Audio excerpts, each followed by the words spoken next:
Gue jadi inget, dulu pas di sekolahan gue setiap ujian, kelasnya bakalan dibagi jadi dua gitu. Dan ruang ujiannya bakalan dibedain gitu. Gue dulu pertama kali ngedenger info itu sih fan-fan aja. Ya peduli apa gue. Tapi pas gue ngedenger kalau setiap ruangan bakalan digabung sama angkatan lain, itu ngebuat gue was-was. Karena ya ujian bareng sama orang-orang yang kagak gue kenal sama sekali. Itu pengalaman yang baru gue alamin. Dulu sih udah pernah pas gue daftar jalur prestasi, tapi itu udah lama banget. Jadinya beberapa hari sebelum ujiannya, gue yang harusnya belajar untuk ujian, gue hanya malah belajar ngobrol sama orang asing supaya kagak awkward, supaya kagak canggung gitu. Singkat cerita di hari pertama ujiannya sih aman-aman aja. Karena mapel di hari pertama kan itu, seingat gue Indo sama agama tuh. Ya easy lah. Tapi yang jadi masalahnya itu, gue yang udah capek-capek nonton tutorial cara ngobrol sama orang, tapi malah kagak kepake sama gue. Yang tambah parahnya itu, kan satu ruangan itu setengah isinya itu kan teman-teman sekelas gue. Tapi mereka malah sibuk kenalan sama kakek yang ngebagi kelas sama kami. Alhasil kagak ada yang ngobrol sama gue. Gue sadar kalau di sini gue yang salah karena gue kagak mau inisiatif. Tapi ya udahlah. Singkat cerita hari kedua sama hari ketiga sama aja cuy. Kagak ada yang ngobrol sama gue. Gegara ini anxiety gue jadi naik parah. Ya siapa yang kagak cemas coba kalau keberadaannya kagak dianggap sama orang-orang sekitar. Tapi di hari keempat ujian, atau lebih tepatnya pas pengawas lagi ngebagi-bagiin soalnya, gue kan udah nge-prepare semua tuh peralatan gue, pena, pensil, penggaris dan lain-lain udah ready dah. Karena di hari itu kebetulan mapel ujiannya itu matematika sama IPA. Pas pengawas udah ngizinin buat mulai ujiannya, langsung cus tuh kan gue ngerjain. Tapi pas gue lagi asik-asik ngerjain, tiba-tiba kakak cewek yang duduk di sebelah gue nge-in gue. Otomatis gue noleh tuh kan. Gue bingung tuh kenapa dia manggil-manggil gue. Kenapa kak? Kamu tahu nggak akar dari 144? Di situ gue jujur aja, gue ogah ngasih tahu. Karena ya lu siapa anjing, bisik-bisik minta jawaban. Tapi karena gue teringat kalau ini cewek orang yang pernah ngajakin gue ngobrol selain bude kantin, jadi gue kasih lah jawabannya 12 kak. Akhirnya sepanjang ujian gue bisik-bisik jawaban tuh sama dia. Tapi apes ya, mungkin karena gue sama si cewek ini terlalu bising, terlalu ribut, si pengawas malah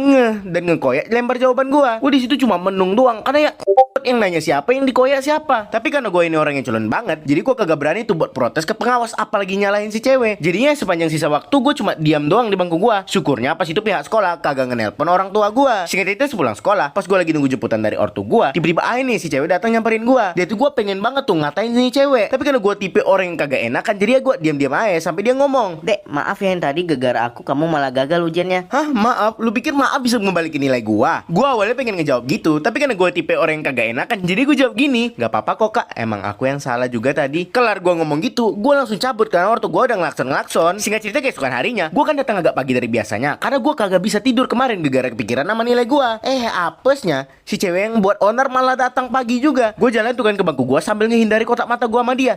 Apesnya lagi, dia malah negur gua. Dek, kok pagian hari ini datangnya? Anu kak, aku kebetulan aja cepet bangunnya. Udah jelas di situ gua bohong. Tapi untungnya pas itu si cewek percaya ya sama apa yang gua bacotin. Singkat cerita 10 menit sebelum ujian dimulai, tiba-tiba ada segerombolan orang yang lagi ngebawa kostum gitu datang ke ruangan ujian gua. Dan kagak gua sangka, rupanya mereka nyari si cewek. Gua awalnya bingung kan, apa hubungannya itu cewek sama klub model. Tapi pas gua denger bisik-bisik kalau si cewek itu ketua klub model, gua langsung ngakak. Karena ya model kan harus cakep tuh. Si cewek apaan? Gua ngomong gitu sambil ngeliatin si cewek. Tapi tiba-tiba gua sadar kalau si cewek ini beneran cakep anjing. Rambutnya, kulitnya, gigi betulan cakep semua. Tapi pas itu gue masih ogah ngakuin dia cakep, karena gue mikir untuk apa cakep di fisik kalau sifat kayak tai. Singkat cerita semenjak gue tahu kalau orang ini model, nggak tahu kenapa gue jadi sering banget tuh ngemerhatiin dia, sampai IG juga gue stalking. Tapi pernah tuh pas gue kagak sengaja ngebuka SG dia, dan kebetulan dia baru ngeposting 2 menit yang lalu. Ya emang kagak ada salah sih, tapi yang jadi masalahnya itu dia tiba-tiba nge-DM gue. Nge-stalk tapi kok nggak nge-follow sih? Dia ngetik gitu, bingung dong kan gue jawab apa. Jadi dia langsung gue follow tuh IG-nya dan langsung di follow back sama dia. Gara-gara hal ini juga dia selalu nge-reply SG gue. Padahal isi SG gue kagak jelas, tapi dia tetap nge-reply. Jadi untuk ngehargain, selalu gue tanggapin replyan dari dia. Singkat cerita 2 tahun kemudian, gue kan masuk SMA tuh. Dan hari itu hari pertama MPLS. Siapa sangka kalau KKN dulu minta contekan nama gue, sekarang malah jadi anggota OSIS plus panitia MPLS di SMA yang gue masukin. Dan yang kebetulannya lagi, cewek ini ditugaskan ngawas di gugus gue. Awalnya gue coba tuh kan buat pura-pura kagak kenal sama dia. Bangsatnya dia malah ngenalin gue ke semua anggota gugus. Kalau nyapa gue masih oke lah, ini malah ngenalin cok. Jadi mau gak mau gue ngikutin alur aja. Singkat cerita gak tahu kenapa gue sama si cewek jadi makin deket. Mau itu di RL ataupun di medsos, kita jadi makin deket. Sampai-sampai pada suatu hari, pas gue lagi ngebuang sampah karena di hari itu gue lagi piket, di perjalanan gue kebetulan ketemu si cewek lagi berduaan sama cowok gitu. Karena gue penasaran, gue intip dong. Rupanya si cowok yang deket sama si cewek itu lagi nge-confess perasaan dia ke si cewek. Gue pas denger itu gak tahu kenapa rasanya kayak nyesek aja gitu. Padahal sama gue sama si cewek bukan siapa-siapa. Tapi yang kagak gue nyangka, rupanya si cewek ini ngenolak cowok yang confess ke dia. Padahal cowok yang confess ke dia itu anak basket yang terkenal di sekolah gue. Tapi yang bikin gue lebih kaget, rupanya si cewek tahu gue yang ini ngintipin dia. Dan dia senyum-senyum ke gue. Karena gue takut bakalan diapa-apain, jadi gue jalan cepet tuh buat ninggalin mereka. Soalnya kalau lari takutnya bakalan kedengeran step gue sama si cowok itu.